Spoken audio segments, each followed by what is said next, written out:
maintindihan at di mo malaman kung saan ka tutungo.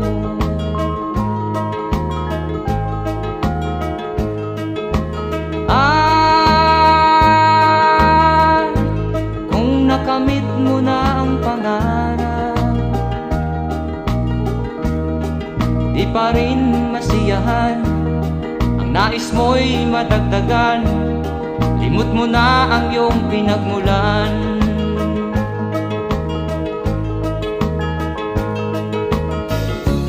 Bakit nga ba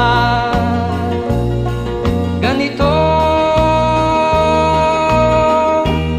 Ang tao'y walang kasiyahan.